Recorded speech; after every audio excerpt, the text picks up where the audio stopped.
యోహాను సువార్త 19వ అధ్యాయం 28-29. అటు తరువాత సమస్తము అప్పటికి సమాప్తమైనదని యేసు ఎరిగి లేఖనము నెరవేరినట్లు నేను దప్పికొనుచున్నానని చిరకతో నిండి ఉన్న యొక్క పాత్ర అక్కడ పెట్టి ఉండేది కనుక వారు ఒక స్పాంజి చిరకతో నింపి విశ్వము పుడకకు తగిలించి ఆయన నోటికి అందించింది. యేసు ఆ చిరక పుచ్చుకొని సమాప్తమైనదని చెప్పి తల వంచి ఆత్మను అప్పగించాడు. దేవుడి వాక్యం గురించున్నాను.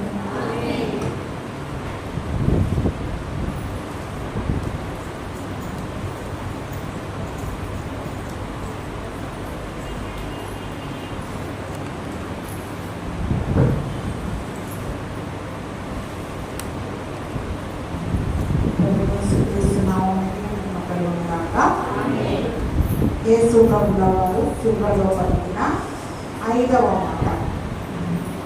మాటగా అటు తర్వాత సమస్తమును అప్పటికి సమాప్తమైనదని యేసు ఎరిగి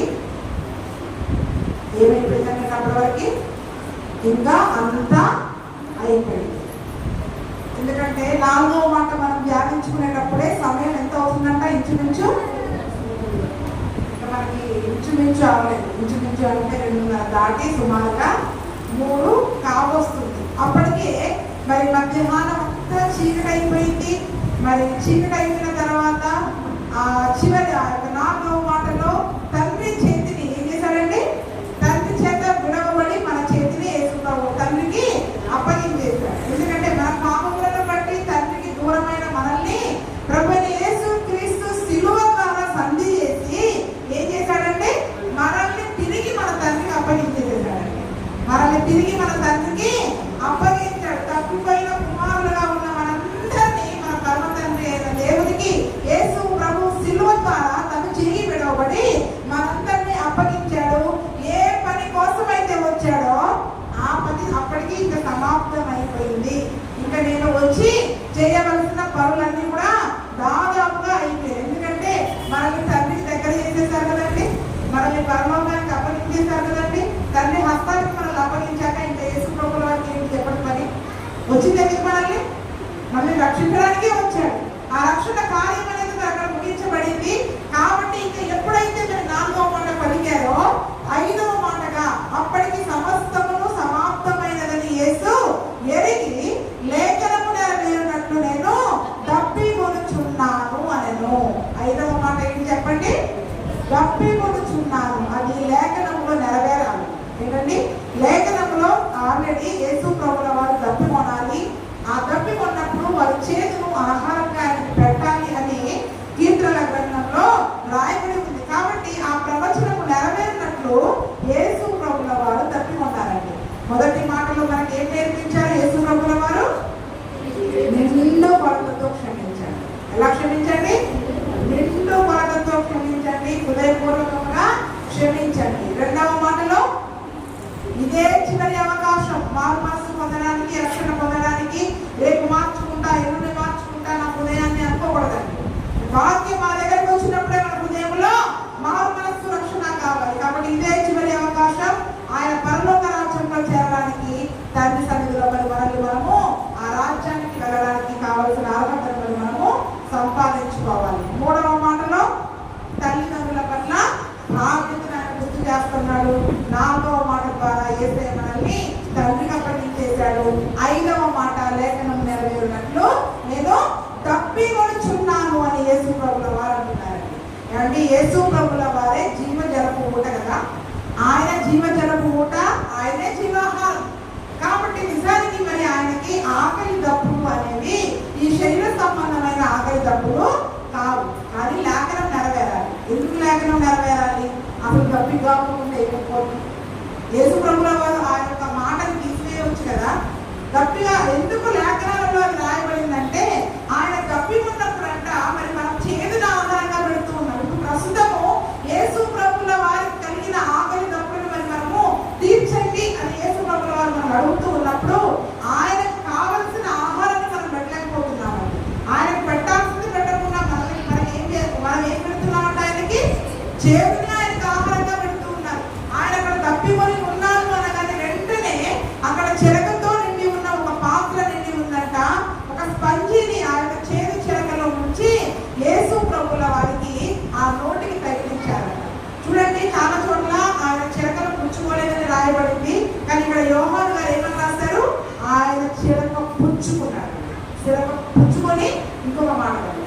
చెరక తాగారు. ఆ చేదు చెరకను నీ కొరకు నా కొరకు తాగారు. నిజానికి ఆ చేదు చెరక నీవు నేను తాగాలి. ఎందుకు చెప్పండి? నిజానికి ఎందుకు? మనము పాపం చేసిన వారము. ఎందుకంటే పాత నిబంధన గ్రంథంలో మనం చూసినట్లయితే అక్కడ ఒక చక్కటి మాటలు రాయబడింది. ఏదైనా ఒక స్త్రీ పాపం చేసినప్పుడు, ఇద్దరు భార్య భర్తలుగా ఉన్నప్పుడు ఒక స్త్రీ పాపం చేసింది అని ఒక భర్తకి తెలియబడినప్పుడు అతనికి ఏదైనా అనుమానం ఉంటే ఆ స్త్రీని ఏం చేయాలంట? ఆ యొక్క భర్త యాజకుడి దగ్గరికి తేవాలంట. ఎక్కడికి తీసుకొని రావాలి చెప్పండి? యాజకుడి దగ్గరికి తీసుకొని వస్తే ఈ స్త్రీ పాపం చేసింది, భర్తగా నేను ఉన్నాను, అయినా కూడా ఇలా పాపం చేసింది అన్న అనుమానం ఒకవేళ భర్తకి ఉంది, రుజువులు ఏమీ లేవు, కళ్ళతో చూడలేదు, కానీ ఆమె స్త్రీ పాపం చేసిందన్న అనుమానం కలిగినప్పుడు మరి ఆ స్త్రీ పాపాన్ని రుజువు చేయడానికి యాజకుడి దగ్గరికి తీసుకొని రావాలి. అప్పుడు యాజకుడు ఏం చేస్తాడంటే ఒక శాపమును అందించే నీళ్లను సిద్ధపరుస్తాడు. ఏంటంట? శాపమును అందించే నీళ్లను సిద్ధపరిచి ఆ శాపమును అందించే నీళ్లను ఆమె చేతిలో పెట్టి ప్రమాణ వాక్యాలు చదివిస్తాడు.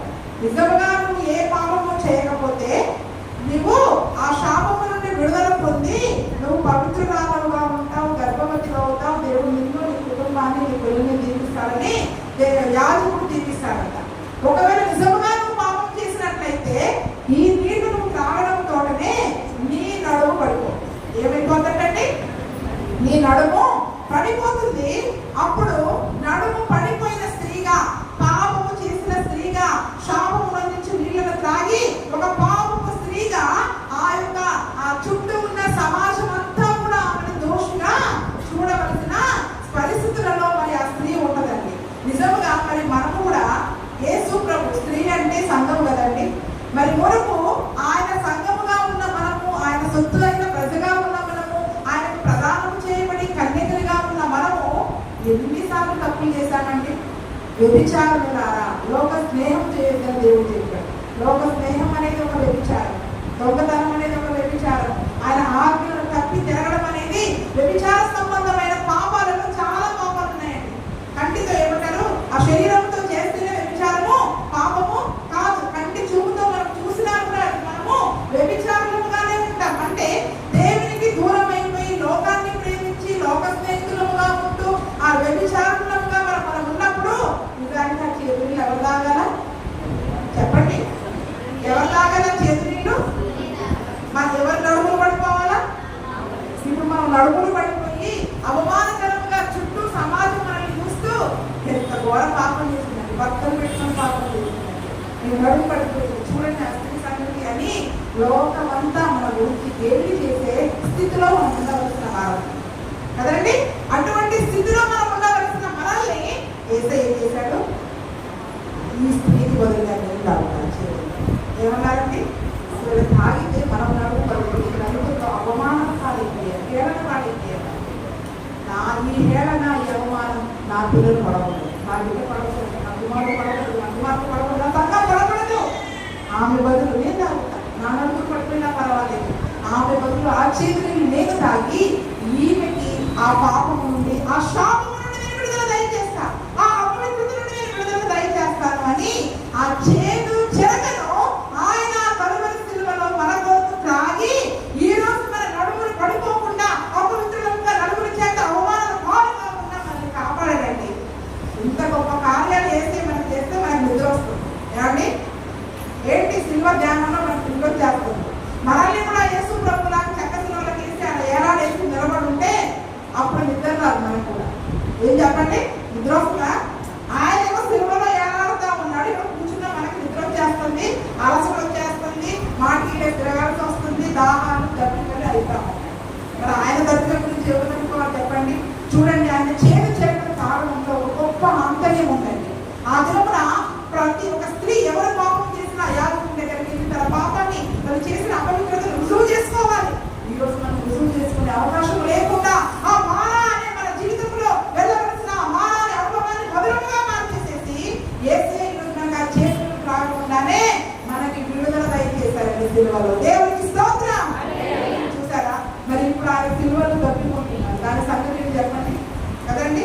ఆయన జీవాహారము జీవజలమై ఉన్నారు. ఒక స్త్రీ సమరయ స్త్రీ దగ్గరకు వచ్చి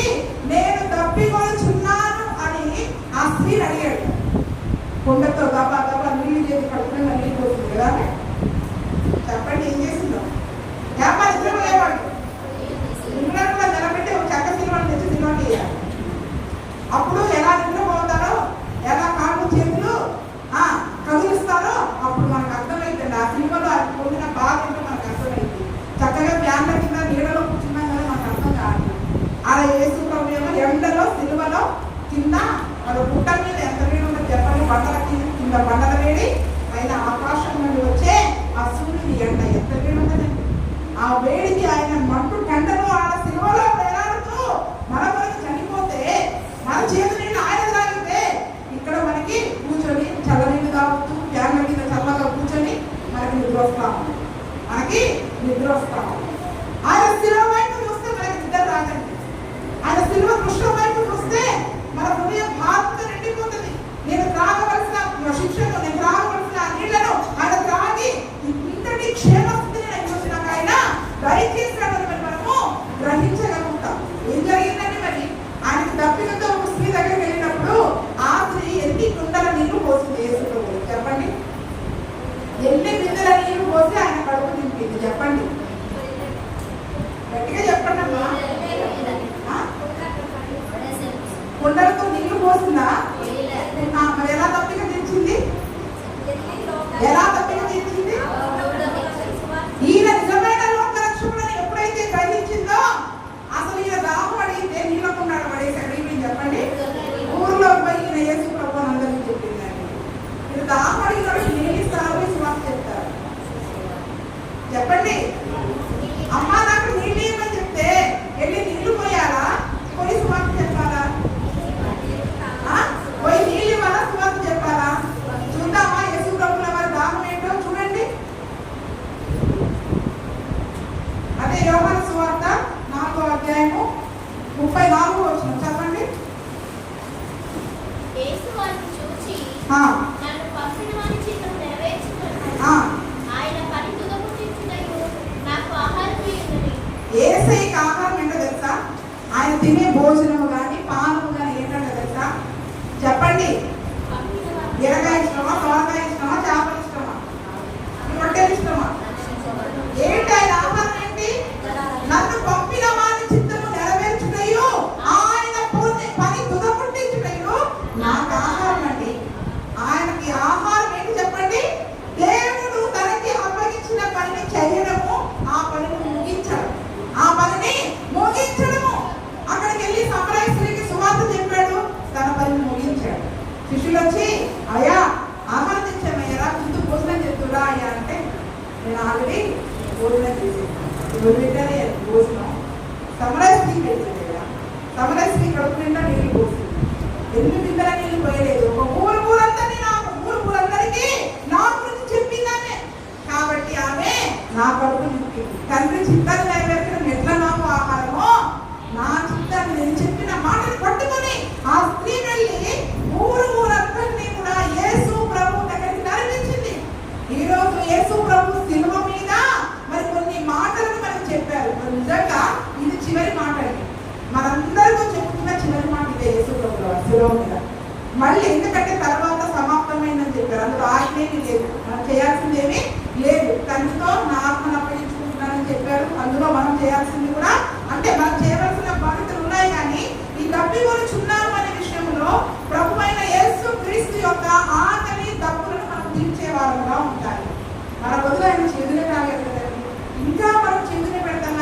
మనం చేసే క్రియలను బట్టి ఆయన పనిని మనం నెరవేర్చకుండా ఆయనకి మరి మనము ఆహారాన్ని ఇచ్చేవారంగా ఉన్నామా, ఆయన ఆకలితో ఉంచేవారంగా ఉంటున్నామా?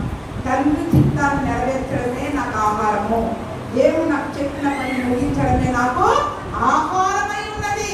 అదే నా భోజనము, అదే నా పానము. ఏంటి చెప్పండి? అదే నా భోజనము, అదే నా పానము. కాబట్టి ఆయన తప్పికొనుచున్నాడంటే ఇప్పుడు మనం ఏం చేయాలి? తండ్రి మనకేం అప్పగించాడు, యేసు ప్రభు మనకేం అప్పగించాడు, ఏ పనిని మనం చేసి ముగించాలి, ఆ పనిని మనం చేయడమే. ఆయన ఆకలిని తీర్చడము, ఆయన దాహాన్ని తీర్చడము, ఆయన ఆకలిని తీర్చడము, ఆయన దాహాన్ని తీర్చడము. సిలువలో చనిపోయిన తర్వాత సజీవుడిగా తిరిగి లేచిన 3వ దినం తర్వాత పరలోకానికి వెళుతూ వెళుతూ వెళుతూ శిష్యులందరికీ ఒకటే ఆజ్ఞించాడు. ఏమని చెప్పాడు? సర్వలోకానికి వెళ్ళండి, సర్వ సృష్టికి వెళ్ళి సువార్తను ప్రకటించండి, అందరినీ నా శిష్యులుగా చేయండి అని చెప్పేశాడండి. ఏమని చెప్పండి? అందరినీ శిష్యులతో మీ శిష్యులుగా చేసుకున్నాను చెప్పండి. అందుకని మాకు కాదండి శిష్యులు అవ్వాల్సింది, అభిమానులు అవ్వాల్సింది, యేసు ప్రభు శిష్యులు అవ్వాలి. మనందరం యేసు ప్రభువు శిష్యులముగానే ఉండాలి. ఇప్పుడు ఆయన శిష్యత్వంలోనికి అందరిని నడిపించే బాధ్యత పని మన మీద ఉంది. ఆ పని చేస్తే యేసుకి మనం రోజు భోజనం పెట్టినట్టు ఆయన ఆలోచించినట్టు. ఎవరైతే ఒక్కరోజు కూడా సువార్త పెట్టరో ఒక్క రోజున యేసు ప్రభువుకి మనం భోజనం పెట్టాలి. ఒక్క రోజున యేసు ప్రభువుకి మనము భోజనం పెట్టాలి. రెండవ సంగతి ఏంటంటే యేసు ప్రభువుల వారు మహామహిమతో సింహాసనాసీనుడై మనుష్య కుమారుడుగా సింహాసనాసీనుడై వచ్చినప్పుడు ఆ తీర్పు దినాన యేసు ప్రభువుల వారు అడుగుతారంట. కుడివైపున మేకలు, కుడివైపున గొర్రెలు, ఎడమ వైపున మేకలు ఉన్నాయంట.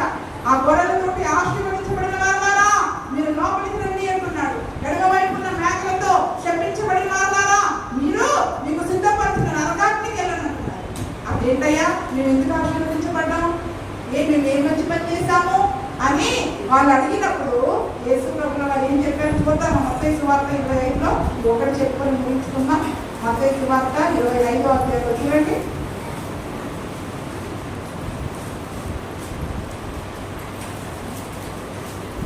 37 నుంచి చదువు. అందుకు నీతిమంతుడు ప్రభువా, 35వ వచనంలో చూస్తే నేను ఆకలి కొట్టిని మీరు నాకు భోజనం పెట్టితిరి, కప్పి కొట్టిని నాకు దాహం ఇచ్చితిరి, పరదేశులై ఉంటిని నన్ను చేర్చుకొంటిరి, దిగంబరులై ఉంటిని నాకు బట్టలు ఇచ్చితిరి, రోగినై ఉంటిని నన్ను చూడవచ్చితిరి, చెరసాలలో ఉంటిని నా యొద్దకు ఏమంటున్నారు. ఎందుకయ్యా మేము ఆశీర్వదించబడ్డ వాళ్ళం అంటే నేను ఎప్పుడైతే ఆకలితో ఉన్నానో నాకు అన్నం పెట్టారో మీకు, నేను ఎప్పుడైతే దప్పికొని ఉన్నానో ఒక్క మాట అన్నానో నా దాహమును తీర్చావు, అందుకే నీవు ఆశీర్వదించబడిన గుంపులో ఉన్నావు, పరలోక రాజ్యానికి వెళ్ళే గుంపులో ఉన్నావు. వాళ్ళకి అర్థం కాలే. నీతిమంతులు అడుగుతున్నారు నువ్వు ఎప్పుడు నా దగ్గరికి వచ్చావు, మీరు ఎప్పుడు నీకు భోజనం పెట్టా, యేసు ప్రభువుల వారు యేసు ప్రభువు ఎప్పుడు నా దగ్గరికి రాలేదే, అయ్యో యేసు మా ఇంటికి వచ్చారని నేను ఎప్పుడూ నీకు భోజనం పెట్టలేదే అని వీళ్ళు అనుకుంటున్నారు. ఏంటంట అని వీళ్ళు అనుకుంటూ ఉంటే ఎప్పుడు భోజనం పెట్టామయ్యా, ఎప్పుడు మా ఇంటికి వచ్చిన గుర్తు లేదు మాకు, ఎప్పుడు నీళ్ళు ఇచ్చారు నీకు, నువ్వు మా దగ్గరికి వచ్చిన గుర్తు నాకు ఎప్పుడూ లేదు అని అంటే యేసు ప్రభువుల వారు ఏమంటున్నారని 40వ వచనంలో, అందుకు రాజు మిక్కిలి అల్పులైన ఈ నా సహోదరులలో ఒకరికి మీరు చేసితిరి కనుక నాకు చేసితిరని నిశ్చయముగా మీతో చెప్పుచున్నాను. దేవుడికి స్తోత్రం. చూడండి, ఈ లోకంలో ఎవరు దాహంతో ఉన్నా, ఎవరు ఆకలితో ఉన్నా, ఎవరికి వస్త్రాలు లేకున్నా, ఎవరు ఏ ఆపదలో ఉన్నా బీదవారిని పేదవారిని అని మనము వారి పట్ల కనికరమును చూపి వారి ఆకలిని మనం తీర్చే వారంగా ఉంటే, వారికి దాహమును మనం తీర్చి వారి వస్త్రాలు ఇచ్చే వారంగా ఉంటే అల్పులైన ఈ సహోదరులకు చేస్తే నాకు ఎవరికి చేస్తే యేసయ్యకి నేను భోజనం పెట్టాలి, గట్టిగా తీర్చాలి అంటే గట్టిగా తీర్చాలి. మన కళ్ళ ముందు మన సహోదరుడు ఎవరైనా తిండి లేకుంటే వాళ్ళకి భోజనం పెట్టండి.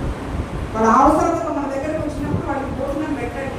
మన దగ్గర ఉంచుకొని కూడా లేదు అని చెప్పకుండా వాళ్ళ ఇంట్లో పిల్లలు కష్టంతో ఉంటే కూడా మనం చూడనట్టుగా ఉంటే దేవుని శపించబడిన గుంపులో మనం ఉంటామండి. శపించబడిన వారిని అడుగుతున్నారు, అయ్యా మేము ఎందుకు శపించబడ్డాం, దాహంతో వచ్చానమ్మా, ఆకలితో వచ్చానమ్మా, నాకు అన్నం పెట్టలేదు, దాహం తీర్చలేదు, నాకు ఏనాడు వస్త్రాలు లేదు, నువ్వు ఎప్పుడు వచ్చావు మా దగ్గరికి. అల్పులైన ఈ సహోదరులు ఈ కళ్ళ ముందు కనపడుతున్నారుగా, రోడ్డు మీద దగ్గర ఎంతోమంది కనపడతారు, అవసరంలో ఎంతోమంది దగ్గరికి వస్తుంటారు. వచ్చినప్పుడు దగ్గర ఉంచుకొని కూడా వాళ్ళకి ఇవ్వాలి, వీళ్ళకి ఇవ్వాలి, నా కష్టాలు ఉండాలి అనుకొని మనం ఎవరికి రూపాయి సహాయం చేయకుండా మనము పరలోక రాజ్యానికి వెళ్ళలేదు. ఏ కొరతతో మనం కొలుస్తామో దేవుడు కూడా మనల్ని ఏం చేస్తాడు, అదే కొరతతో కొలుస్తాడు. ఇక్కడ మనం అందరికీ అల్పులైన వారికి, బీద వారి పట్ల కనికరం చూపించాలి, పేదల పట్ల కనికరం చూపించాలి. ఒకవేళ మన కుటుంబంలో ఎవరైనా తీవ్ర స్థితిలో, మన రక్త సంబంధితుల్లో ఎవరైనా ఉంటే ముందు వారి పట్ల కనికరం చూపించాలి. సంఘంలో ఉన్న బీదల పట్ల కనికరం చూపించాలి. ఎక్కడ ఎవరి పట్ల ఇంత కనికరం ఉండదు, జాలు ఉండదు, చూపిలింపము, ఎవరికి ఇంత బట్ట పెట్టము, ఇంత తిండి పెట్టము, భోజనం పెట్టము, దేవుని ఆకలి మనము తీర్చలేదు. అందుకని అంటున్నారు అల్పులైన నీరులో మీరు ఎవరికి చేయలేదు కాబట్టి మీరు శపించబడిన గుంపులో ఉన్నారు, నరకానికి వెళ్ళే గుంపులో ఉన్నారు. కాబట్టి సమరయ స్త్రీ వలె అనేకులకు సువార్త చెప్పడం మొదటి పని అయితే, రెండవది చెప్పండి ఆయన ఆకలి తప్పి తీర్చడం అంటే ఎవరు ఏ అవసరతలో ఉన్నారో తిరిగి వారికి సహాయం చేయాలి. పిల్లలకి, పేదలకి ఎవరైనా అవసరతలో ఉండి మనకి చాతనైతే ఆ చేయడం, మనకి చాతనై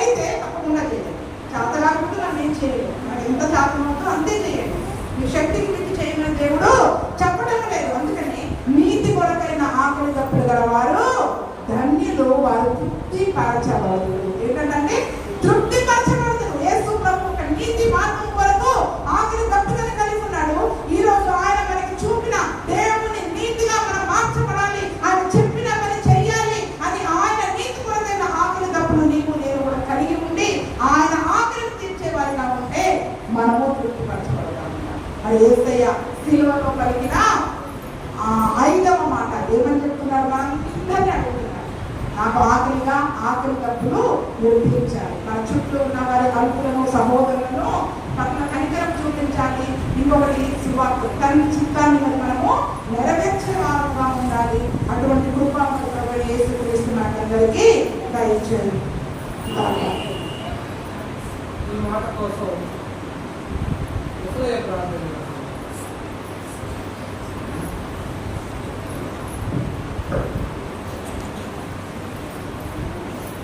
పరిశుద్ధులైన ప్రేమ తండ్రి చేస్తున్నా శుక్రవారం అటువంటి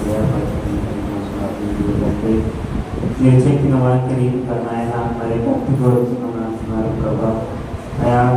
అయా ప్రతి బిడ్డని నాయన మీరు నాయన ప్రతి సువార్తను నాయన మీరు తెలియపరచనంటున్నారు. ప్రతి ఒక్కరికి లేని వారికి ఇవ్వమంటున్నారు ప్రభా. ఆ విధముగా జీవించడానికి మాకు సహాయం దయచేయండి, కనికరించండి. వాక్య రీతిగా జీవించండి.